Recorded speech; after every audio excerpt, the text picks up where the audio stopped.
하나님 아버지 그러셨습니다. 이것도 제가 여러분에게 몇 차례 말씀을 드렸습니다.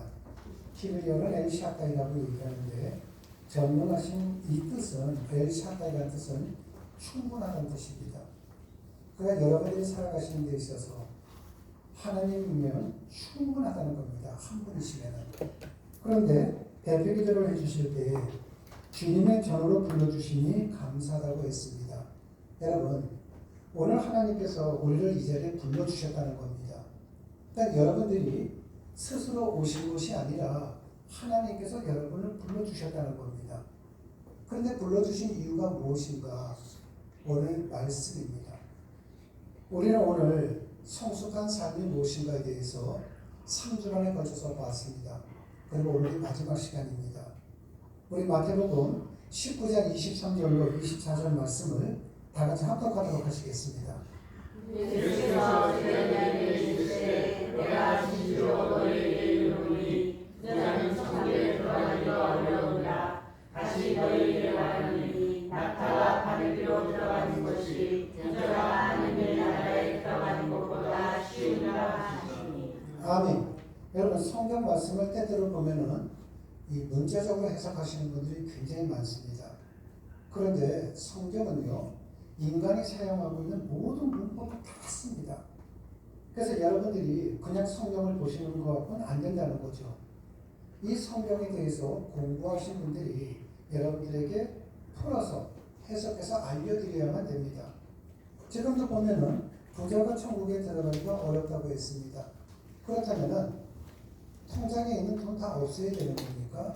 그렇진 않죠. 이 말씀을 조금 이해를 돕기 위해서 우리나라 말을 보면은 배라는 단어가 있습니다. 물에서 사람들이 타고 다니는 배, 먹는 과일 배, 내 배. 이러한 말을 여러 가지 의미를 지닌 것을 전문적인 용어로는 다의 문자라고 이야기를 합니다. 다의 문자라는 것은 분명히 단어는 하나인데 뜻은 여러 가지라는 것이죠. 똑같게요. 아람어라는 말이 있는데 아람어라는 것은 옛날 이스라엘 사람들이 히브리어를 쓴 것도 아니고 헬라어 말을 쓴 것도 아니고 아람어를 썼습니다. 오늘날 아랍 말이 아닙니다. 이거는요. 히브리어 말과 비슷한 얘기입니다. 그런데 그 히브리어로 낙타도 밧줄도 둘 다 감나라고 이야기를 합니다. 그렇기 때문에 낙타와 밧줄을 아람어로 감나라고 하는데 이 단어 또한 동일한 의미를 여러 개 지닌 다의 문자입니다. 그런데 많은 학자들이 오늘 우리가 합독한 마태복음 19장에 나오는 이 구절에서는 낙타가 아니라 밧줄로 번역되어야 된다고 주장하고 있습니다. 아까도 말씀을 드렸던 것처럼 이 당시에 이스라엘 백성들은 아람어를 사용했다고 했습니다. 그런데 실생활에서 사용했던 아람어로 기록된 마태복음을 헬라어로 번역할 때에도 번역한 사람들이 실수로 밧줄을 뜻하는 카멜로스를 낙타를 뜻하는 카멜로스로 잘못 기재했다. 이렇게 주장하는 분들이 굉장히 많습니다.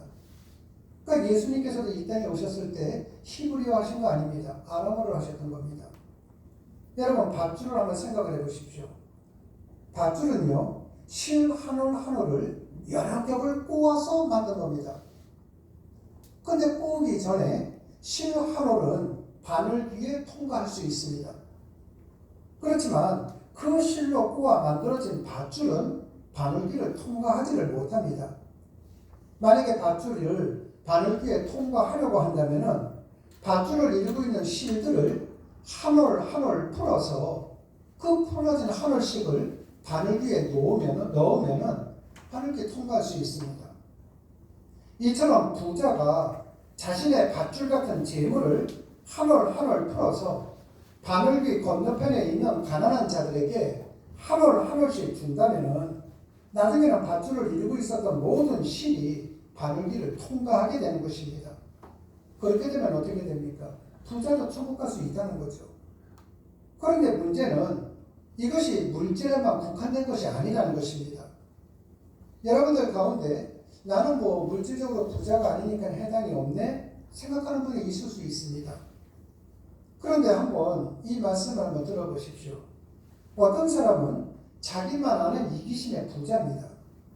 또 어떤 사람은 성적으로 타락한 정욕의 부자입니다. 어떤 사람은 수단과 방법을 가리지 않고 세상의 것을 탐하려고 하는 세속의 부자입니다. 어떤 사람은 고집의 부자입니다. 어떤 사람은 욕망의 부자입니다. 어떤 사람은 수긍하지 않고 항상 변명만 해요. 변명의 부자입니다.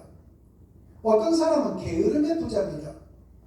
이처럼 인간 사회 속에는 다양한 부자들이 있습니다. 이처럼 버려야 할 실한올들로 이루어진 자아라는 밧줄을 가지고 살아가는 한 어떤 인간이든 결단코 바늘귀에 들어가지를 못한다는 겁니다. 그 사람이 목회자라 할지라도 세속에 물들어 있는 사람이라면 그 사람은 못 가는 거죠. 하지만 아무리 노숙하는 사람이라 할지라도 모든 것을 내려놓는다? 그 사람은 천국 갈 수 있는 것입니다. 불의한 방법으로 얻은 물질의 부자든 욕망의 부자든 거짓의 부자든 정욕의 부자든 중독의 부자든 버려야 할 그것을 가지고는 천국에는 결단코 들어갈 수가 없다는 겁니다. 그러나 자아를 내려놓고 내 손에 가득했던 밧줄과도 같았던 욕망들을 풀어 회개의 제단에 내놓고 철저하게 하나님 앞으로 돌았을 때 그에게는 바늘귀를 통과하는 천국의 기쁨을 누리게 된다는 것입니다. 그러므로 여러분 모두 다도 내가 왜 이렇게 내 삶이 이렇게 지옥 같지? 왜 내 삶 속엔 천국이 없지? 하기 이전에 여러분의 고집이, 여러분의 자아가 붙들고 있는 것이 무엇인가를 생각해 봐야 합니다. 이건 기독교에서 나온 예화가 아니라 불교에서 나온 예화 가운데 이런 예화가 있습니다. 어떤 한 사람이 스님을 찾아갔습니다. 참 인생이 무거워서 못 살겠습니다. 내 인생도 좀 가벼워졌으면 좋겠습니다. 그래서 스님이 이렇게 얘기합니다. 내가 지금 저기 야채 가서 지금 수입지를 보고 있는데 그동안에 당신 내 가방이나 좀 들고 좀 계시오. 내가 끝나고 난 다음에 오겠습니다. 가방을 맡겼습니다. 근데 가방이 좀 무거웠습니다. 10분이 지나고 30분이 지나도 스님이 올 생각을 안 하네요. 이 사람의 속으로 이 무거운 걸 나한테 맡기고 도대체 오지도 않고 뭐 하자는 거야? 불만이 생기기 시작했습니다. 1시간이 지났습니다.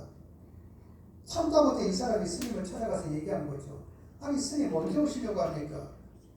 나 지금 이거 무거워 죽겠는데.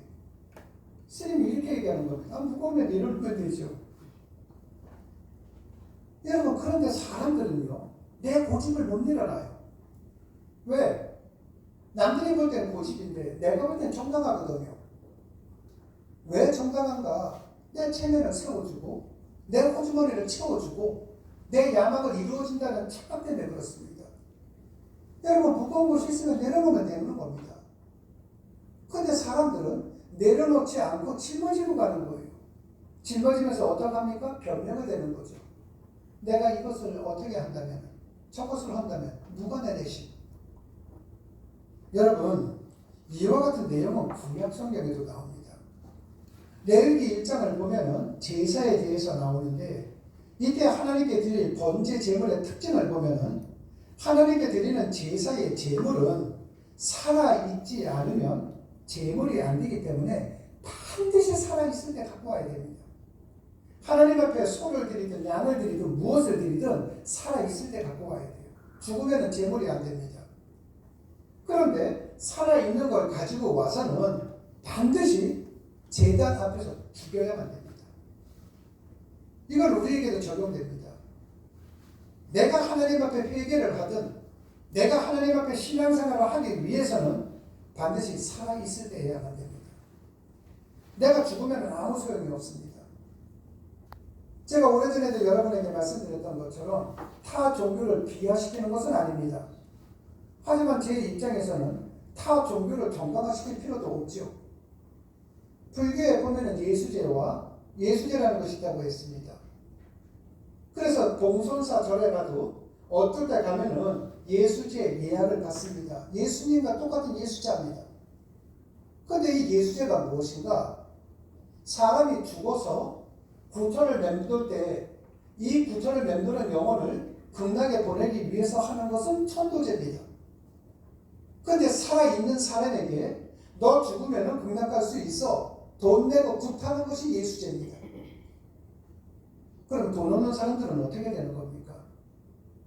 석가모니가 한 나라의 왕자로 태어났기 때문에 부자들만 가는 겁니까? 불교를 믿는 사람들은 모두 다가 자본주의자들입니까? 그렇지는 않거든요. 여러분, 죽어서 무엇을 한다? 아무 소용없습니다. 살아있어야 돼야만 됩니다. 그런데 이 재물을 제단 앞에 갖고 와서는 어떻게 죽이는가? 칼로 찔러 죽이고 재물에 피를 흘리게 하고 가죽을 벗기고 고기를 저기며 목을 비틀고 날개 축지를 찢어버립니다. 한마디로 얘기해서 완벽하게 죽인다는 겁니다. 여러분, 이 재물을 죽이는데 칼을 뜹니다. 살 하나하나를 생선회를 뜨듯이 살 하나하나를 다 칼을 뜹니다. 그리고 지저분한 것은 깨끗하게 씻습니다. 여기서 각을 뜬다는 것이 무엇인가? 가령 어떤 사람은 모든 것을 내가 회개를 하면서 다 버렸다고 생각합니다. 그런데 한 가지를 안 버렸어요. 고집불통입니다. 이때는 자기의 그 고집불통을 버리는 것까지도 각을 떠서 하나님 앞에 드리는 겁니다. 고집불통이라는 실 하나를 풀어서 회개의 바늘귀에 넣어 통과시키는 겁니다. 어떤 사람은 다른 건 다 잘하는데 게을러서 모든 것이 느리라고 할 때 이 게으른 것도 각을 떠서 하나님 앞에 드리는 겁니다. 게으름이라는 실 하루를 풀어서 회개의 바늘귀에 넣어서 통과시키는 겁니다. 내 속에 모든 것이 풍족하고 넉넉해도 내가 누구를 미워하는 마음이 있다면은, 시기하는 마음이 있다면은, 봉사하는 마음이 부족하다면은, 사랑하는 마음이 부족하다면은, 국률함이 부족하다면은 그것까지도 하나님 앞에 각을 떠서 바치는 겁니다. 내가 갖고 있다는 것이 아니라 내가 그것을 버린다는 겁니다. 욕망과 이기적인 삶을 살아가는 내가 버려야 할 것들을 각을 떠서 회개의 바늘귀에 넣어 통과시키는 겁니다. 재물의 각 부위를 하나도 남김없이 다 각을 뜨고 또 쓰기에 조금 부족한 것은 씻어서라도 정결케 해서 하나님 앞에 바치는 겁니다. 그때 어떻게 되는가? 우리 다 같이 합독하도록 하시겠습니다. 이때부터 예수께서 비로소 전하여 이르시되 회개하라 천국이 가까이 왔느니라 하시더라. 아멘. 그렇게 했을 때 게으름의 부자였던 나에게, 고집불통 부자였던 나에게, 시기와 질투의 부자였던 나에게 천국이 다가오는 겁니다.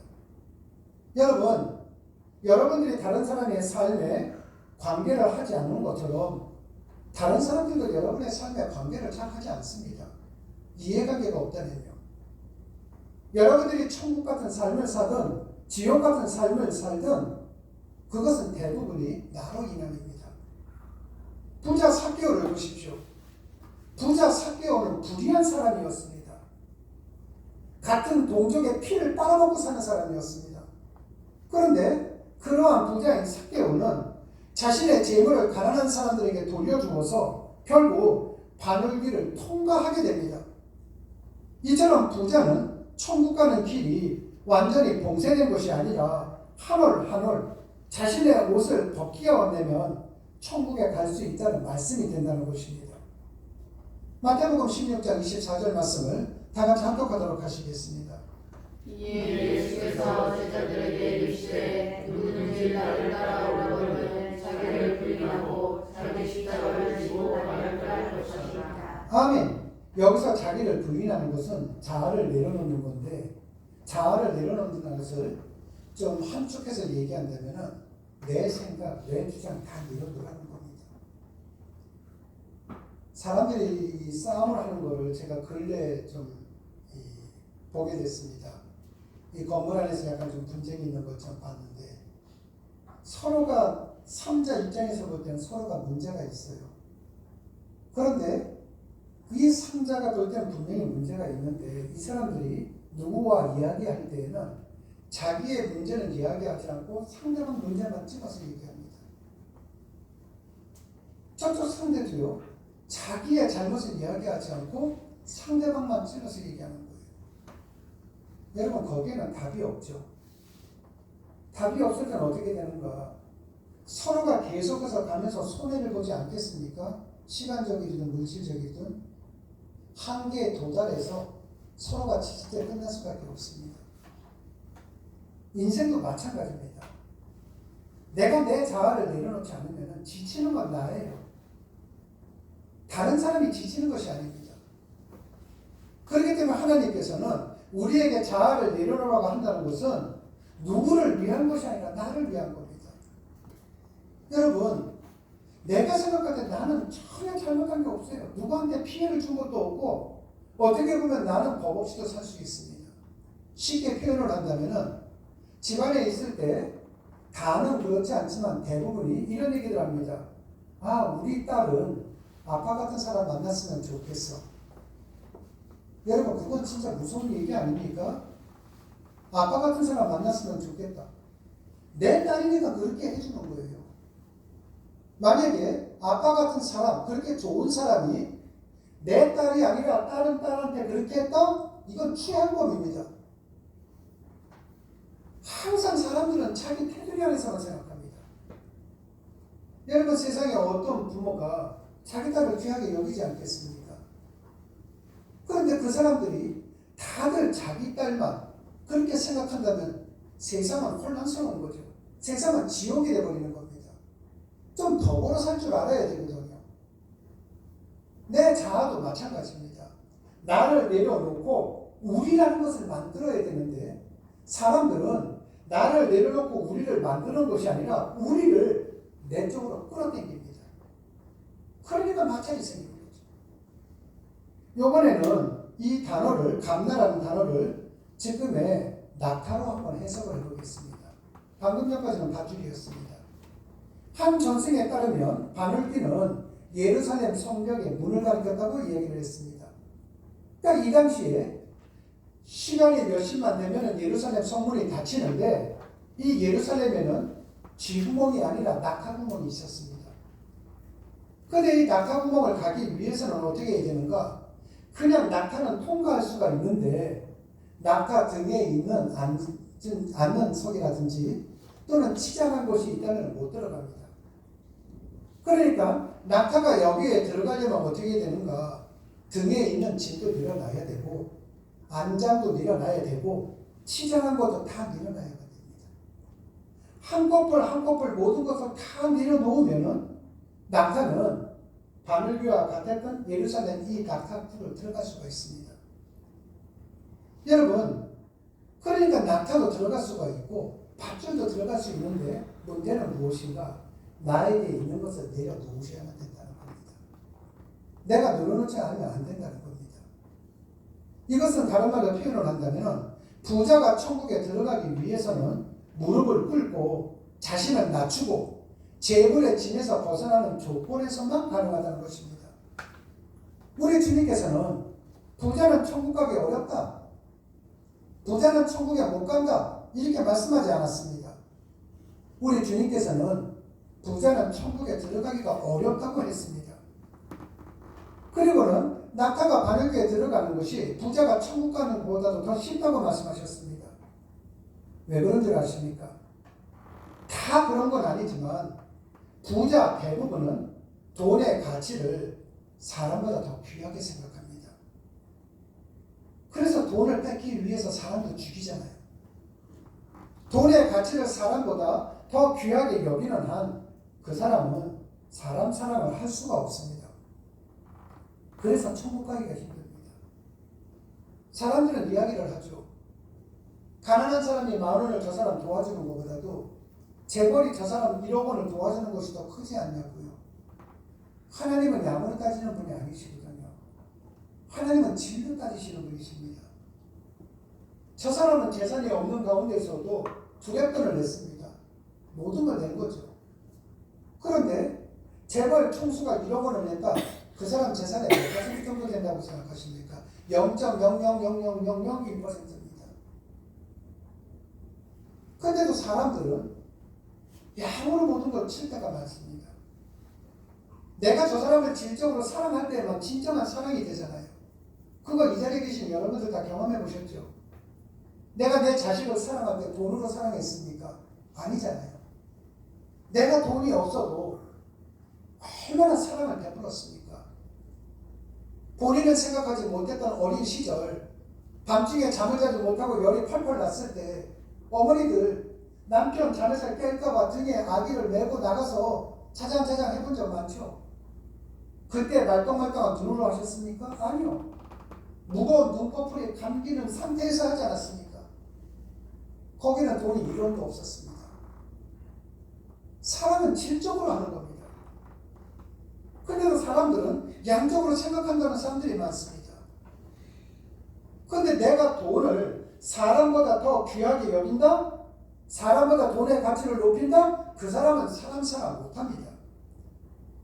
제자들이 이 말씀을 듣고 깜짝 놀랐습니다. 왜냐하면 이 당시 제자들도 돈이 많은 사람들이 천국에서도 좋은 자리 다 차지할 수 있다고 생각했거든요.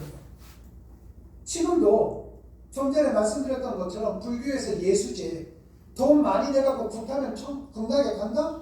똑같은 겁니다. 그래서 제자들이 주님께 물었습니다. 그렇다면은 누가 천국 갈 수 있겠습니까? 그때 예수님께서 이렇게 말씀하십니다. 다 합독하도록 하시겠습니다. 예수께서 그들을 보시며 이르시되 사람은 할 수 없으나 하나님께서는 다 하실 수 있느니라. 아멘. 부자는 절대로 못 들어간다. 그러나 그 부자에게 하나님의 첫사랑이 임하면은 그 모든 것은 가능하다. 이렇게 말씀하시면서 말씀을 이렇게 끝을 냈습니다. 합독하시겠습니다.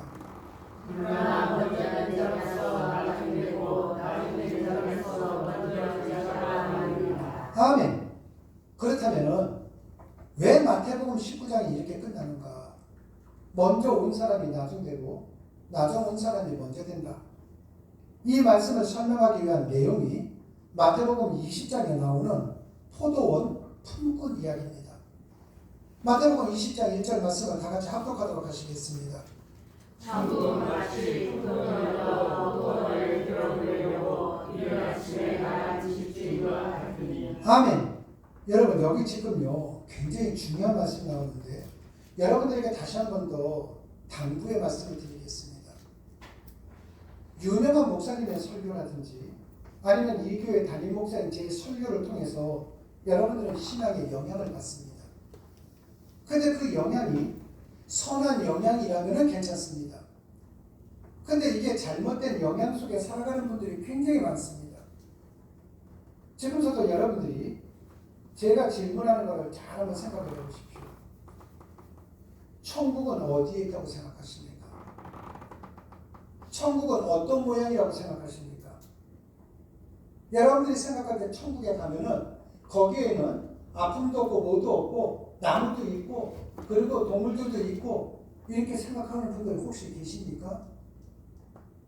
여러분 오늘 이 말씀 한 절뿐만 아니라 성경에 여러 구절이 나오는데 오늘은 이 말씀이니까 이 말씀 안에서만 설명을 드려보겠습니다.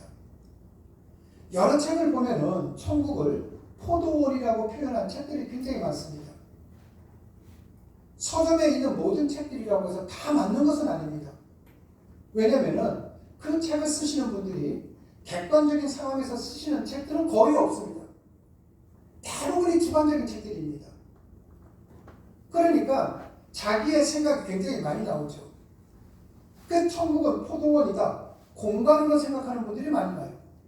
그런데 지금 이 말씀을 보십시오. 제가 한번 다시 한번 공격적으로 읽겠습니다.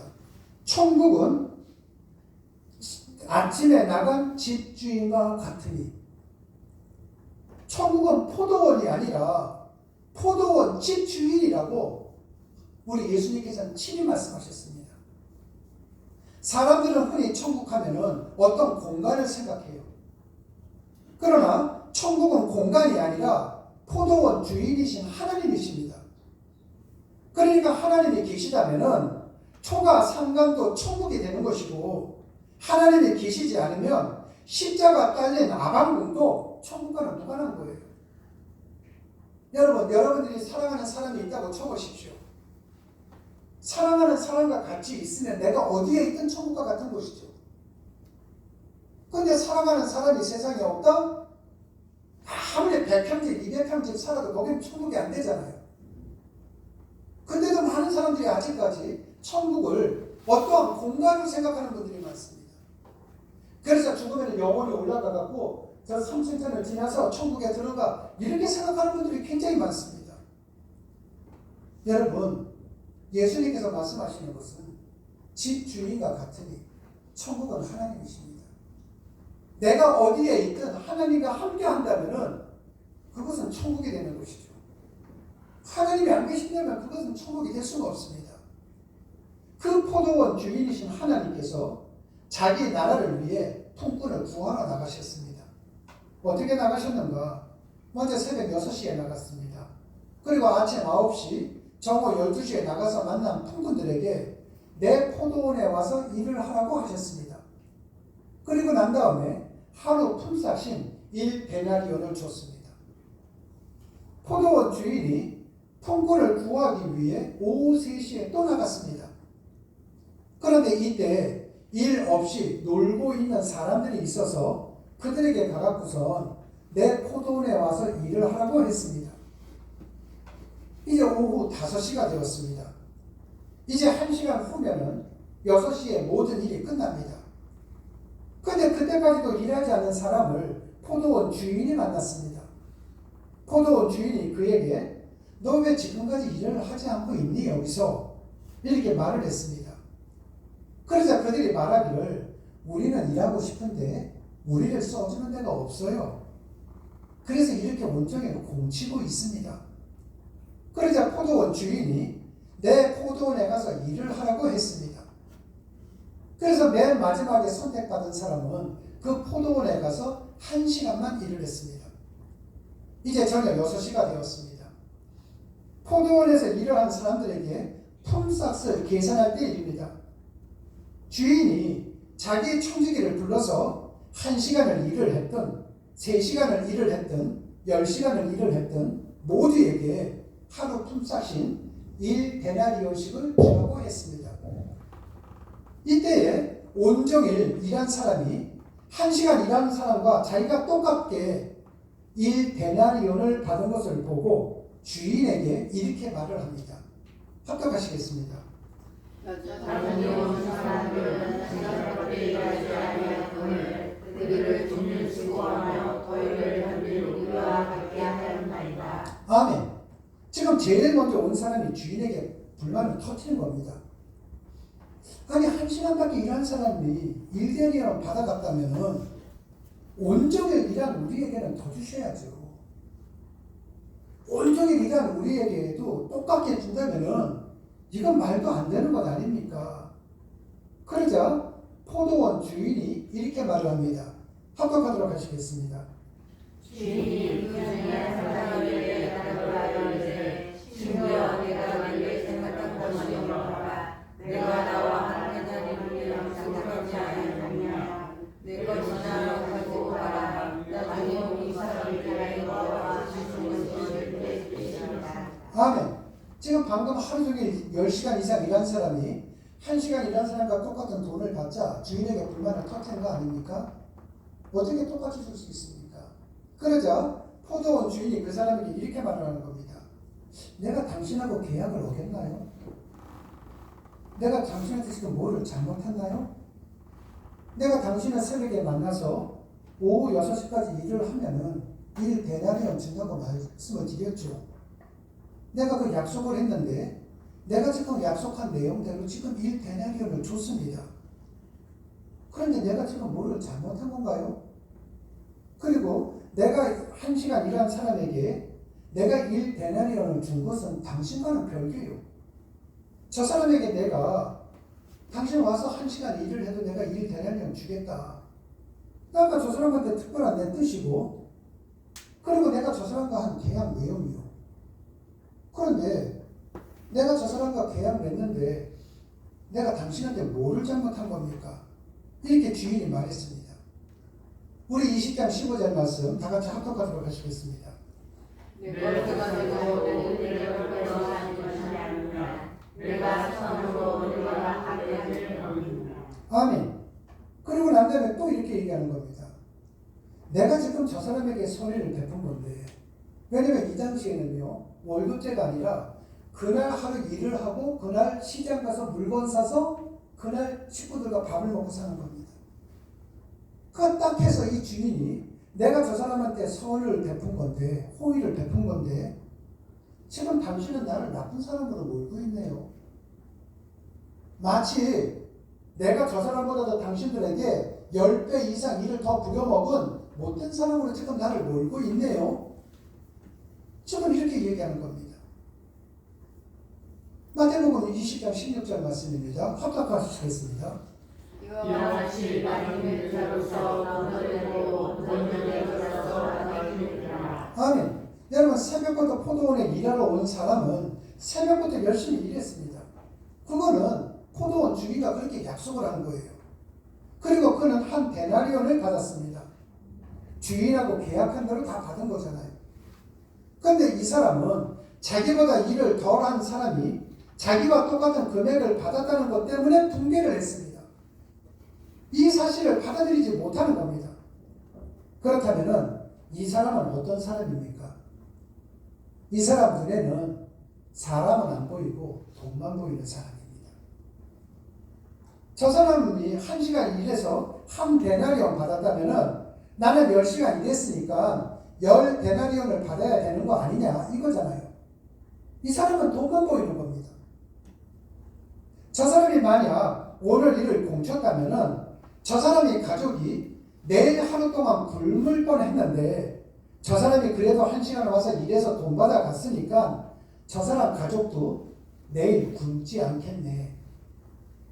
이런 마음을 가져야 되는데 사람 사랑하는 것이 보여야 되는데 이 사람에게는 사람이 안 보이는 겁니다. 여러분, 이것은 우리에게도 적용됩니다. 여러분들이 무엇을 하실 때 왜 나는 이만큼 했는데 저 사람은 저만큼 해 한다면은 여러분들 가운데 그러한 눈을 갖고 있는 분이 계시다면은 여러분들도 돈이 보이는 거지 사람이 안 보이는 겁니다. 우리가 성경안에 거쳐서 보았듯이 성경은 하나님 사랑과 사람 사랑 두 기둥 위에 말씀이 세워진 거거든요. 여러분, 이 사람이 새벽부터 와서 포도원을 누구보다도 잘 가꾸는 장인이라 해도 눈에 사람이 보이지 않고 돈만 보인다면 이 사람 삶 속에는 사람 사랑을 하는 것이 구현될 수 있겠습니까? 안 되죠. 그러므로 주님께서는 이 말씀을 통해 우리가 모두 삶의 자리에서 1등의 역할을 한다 할지라도 사람을 사랑하는 것이 없다면 직장이나 소속된 곳에서는 인정받을는지는 모르겠지만 그리스도인으로서는 꼴찌라는 겁니다. 그렇게 살면은 좀 더 잘 먹고 잘 살는지는 모르지만은 그리스도인으로서는 꼴등이라는 거예요. 이제는 맨 마지막에 와서 1시간 일한 사람을 한번 보겠습니다. 그 시대의 통꾼들은 그야말로 통꾼들입니다. 하루 벌어서 하루 먹고 사는 겁니다. 하루 못 벌면은 식구들하고 하루를 굶어야 되는 겁니다. 이 사람은 자신과 가족을 생각해서 일하고 싶은 사람이었습니다. 그런데 아무도 불러주지를 않았습니다. 그러면 오후 5시가 되었기에 이제 1시간만 지나면은 일할 기회는 끝나는 겁니다. 그렇다면 이 시간에 이 사람은 어쩌면 절망에 빠져 있을 수도 있습니다. 오늘 공쳤네. 우리 아이들 또 밥 굶게 생겼네. 그 마음이 얼마나 아프겠습니까? 그런데 그때 포도원 주인이 오더니 자기 포도원에 와서 일을 하는 겁니다. 그리고 1시간만 일했습니다. 여러분, 이 사람이 1시간만 일하고 하루 임금 한 데나리온을 다 받을 거라고 생각을 했겠습니까? 눈꼽만큼도 생각 안 했을 것입니다. 10분의 1만 줘도 좋겠다. 그렇게 생각했을 것입니다. 밥을 못 먹으면 라면 사다 끓여 먹으면 되니까요. 그런데 포도원 주인이 하루 임금인 한 데나리온을 주었습니다. 그 한 데나리온은 여러분 한번 생각을 해보십시오. 그게 돈입니까? 아니요. 그건 돈이 아닙니다. 그 한 데나리온은 자기에게 딸린 처자식과 함께 먹고 살 수 있는 양식입니다. 생명입니다. 그 돈으로 시장에 가서 식구들하고 먹을 양식을 사서 가슴에 품고 가면서 얼마나 감사한 마음을 가졌겠습니까? 어쩌면 울었는지도 모르죠. 여러분들 가운데 눈물밥을 먹어보신 분들 계시지 않습니까? 평상시에 매일같이 김치찌개 밥을 먹다가 어느 날 좀 공돈이 생겨서 오늘 삼겹살 한번 사갖고 가갖고 한번 먹어야지 식구들하고, 그때 여러분 얼마나 기분이 좋습니까? 어쩌면 이 사람도 울컥할지도 모르겠습니다. 그때 이 풍분이 무슨 생각을 할까요? 앞으로도 저런 주인이라면은 나는 정말 새벽부터 열심히 나가서 열심히 일할 거야. 나는 한 데나리온을 주든 반 데나리온을 주든 나를 생각해주는 저 주인을 위해서는 나는 충성할 거야. 그리고 그뿐만이 아니라 내가 열심히 하는 것을 주인에게 보여주어서 지금도 일하지 못하고 저기서 일자리 구하고 있는 저 사람들에게도 일할 수 있는 기회를 만들어 줄 거야. 1시간 일하고 한 데나리온을 받은 그 사람에게는 사람이 보이는 겁니다. 그 사람이 비록 보잘것없고 오후 5시까지 다른 사람이 써주지 않을 정도로 아무 기술도 없는 미물 같은 존재라 할지라도 우리 주님이 보시기에 그 사람이 으뜸이라는 것입니다. 그 사람이 1등이라는 거예요. 그 이유는 그 사람의 삶 속에는 하나님 사랑과 사람 사랑 X가 그려져 있거든요. 그렇다면 마태복음 19장 30절에 처음 된 자가 나중되고 나중된 자가 처음 된다고 하신 부자 청년에게 하신 주님의 말씀을 이해할 수가 있습니다. 지금 여기 부자 청년이 있습니다.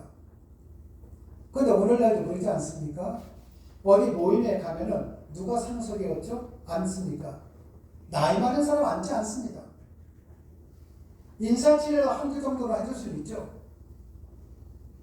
무슨 모임이라든지 어떤 모임 같은 데 딱 가보면요, 새파랗게 젊었어도 무슨 어느 의정부 시장이다 그러면 상석에 앉히죠. 돈 많은 사람 오면 상석에 앉히죠. 그 사람들은 한 번쯤은 뺍니다. 아, 괜찮습니다. 그러면 주변 사람들은 뭐라고 얘기합니까? 아, 아니라고 앉으셔야 된다고 상석에 앉히죠. 제가 여러분들에게 그런 말씀 드린 적이 있습니다. 종종 있는 사람들 앞에 가서 구시거리지 마시고 없는 사람 앞에 가서 당당하지 마시라고요. 사람 위에 사람 없고 사람 밑에 사람 없다고 했습니다. 근데도 불구하고요, 때때로 보면은 어떤 모임에 가면은 상석에 앉아 있는 사람들을 보면은요, 겸손한 사람들도 있지만 대부분이 교만한 자들입니다. 우리 부자 청년 볼까요? 이때 IT 산업이 있었겠습니까? 뭐가 있었겠습니까? 목축업입니다. 목축업을 하는 이 부자가, 청년이 부자가 됐던 재산 상속받은 거잖아요. 자기 노력이 아니라. 근데도 인간 사회는요, 있으면은요, 상석에 앉히고 대접을 하는 거예요.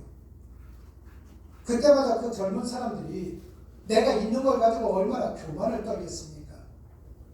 얼마나 자만을 떨겠습니까?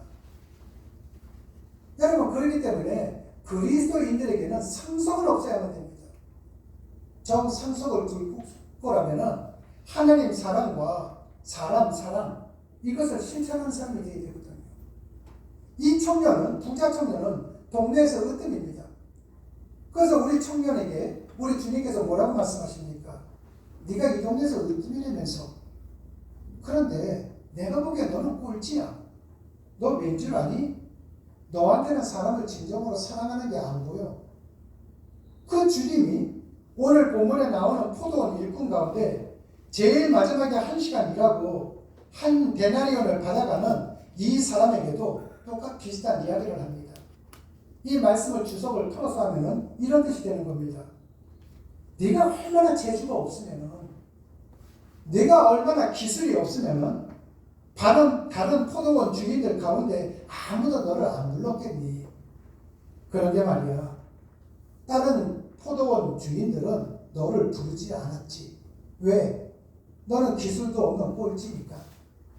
근데 내가 볼 때 너는 으뜸이야. 왠 줄 아니? 네 마음속에는 사람이 들어있기 때문이에요. 너는 사람을 사랑할 줄 아는 사람이기 때문이에요. 우리 주님께서는 내가 어떠한 환경 속에 있든 하나님께를 사랑하고 사람을 사랑하는 사람을 으뜸으로 친다는 겁니다. 이제 3주간의 말씀입니다. 정리해 보겠습니다. 서두로 돌아갈게요. 그때 첫 번째 믿음이 성숙해진다는 것은 무엇입니까? 하고 질문했습니다. 믿음이 성숙해진다는 것은 한마디로 얘기한다면 여러분의 눈에 사람이 보이기 시작할 때부터입니다. 여러분의 눈에 사람이 보이기 시작하지 않는다면 아무리 척한다 할지라도 여러분은 성숙한 그리스도인이 못 됩니다. 내가 어느 날부터 저 사람 대하기도 싫고 꼴리기 싫었는데 내가 저 사람을 위해서 호주머니에서 돈을 터내? 여러분은 그때서부터 성숙한 그리스도인이 되는 겁니다. 두 번째 질문입니다. 하나님께서 여기 계시는 우리 가운데 누구를 최고로 으뜸으로 칠 것인가? 목사 아닙니다. 안수식장님, 장로님, 권사님 아닙니다. 사람을 사랑할 줄 알고 하나님을 사랑할 줄 아는 사람, 그 사람이 으뜸입니다. 그리고 그때 마지막 질문으로 그리스도인에게 있어서 어떤 사람의 인생 말년이 가장 아름다운가? 경제적으로 여유로움 속에 살아가는 사람이 아름다운가? 그렇게 말씀드리지 않았습니다. 사람 사랑입니다. 사람을 진정으로 사랑하면서 살아가는 것입니다. 여러분, 사도행전 28장을 보면은 바울이 복음을 전하다가 죄수가 되어 로마로 끌려가게 됩니다. 그런데 끌려가는 그 가운데 속에서도 사람 사랑을 실천하는 것을 끝까지 하고 세상을 떠납니다. 사도 바울의 그 28장을 보면은 사도 바울은 자기의 형편을 이야기하지 않았습니다. 감옥에 들어가고 곧 죽게 되고 돈이 없었다 할지라도 마음적으로 사람을 사랑하면서 살아가게 됐다는 것이죠. 여러분, 여러분들이 이 자리에 오신 것은 하나님께서 여러분을 사랑하셨기 때문에 오신 겁니다. 이런 의미에서 여러분 모두 다는 사랑의 빚진 자들이십니다. 그렇기 때문에 여러분들이 하나님 앞에 사랑의 빚을 졌다면 빚을 갚으셔야만 됩니다. 빚을 갚기 전에는 여러분들은 절대로 자유로울 수가 없습니다. 하나님으로부터 받은 빚, 사랑의 빚을 갚지 않는다면 여러분의 인생 살아가는 데 있어서 천국은 어쩌면 안 올 수도 있습니다. 그렇다면 하나님으로부터 진 빚을 내가 어떻게 갚을 것인가? 사람 사랑하는 걸로 갚는 겁니다.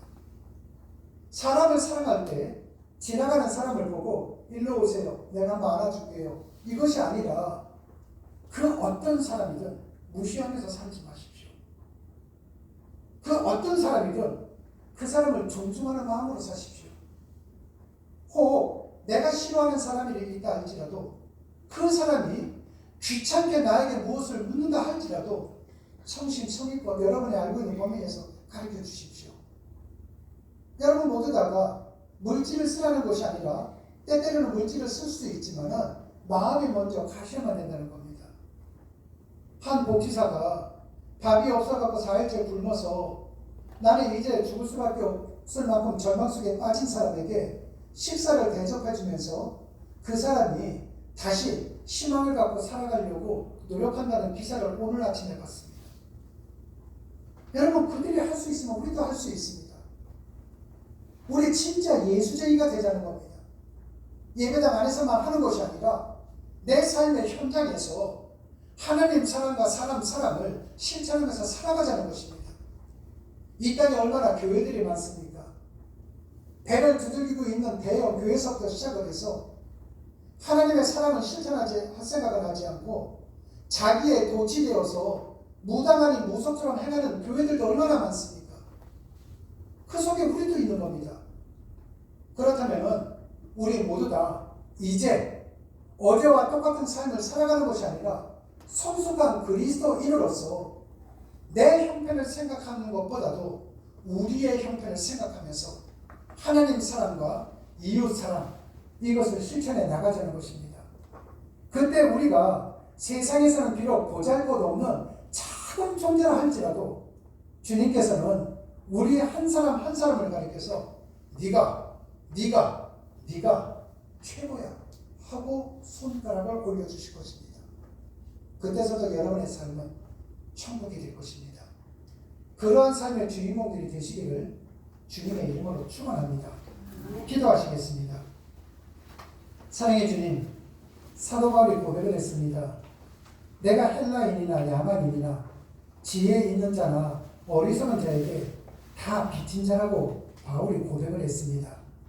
그 바울의 고백이 우리의 고백이 될 수 있도록 은혜를 베풀어 주시옵소서. 우리의 곳곳에 호흡이 있는 동안 하나님 사랑의 정착력이 아니라 하나님 사랑의 통로가 되어서 사람을 사랑하는 삶을 계속 확장해 나갈 수 있도록 은혜를 베풀어 주시옵소서. 그래야 세상에서는 우리가 비록 나중된 자라 할지라도 주님에 의해 으뜸이라고 인정받는 자들이 될 수 있도록 은혜를 베풀어 주시옵소서. 주님 고맙습니다. 예수님 이름으로 기도드렸습니다. 아멘.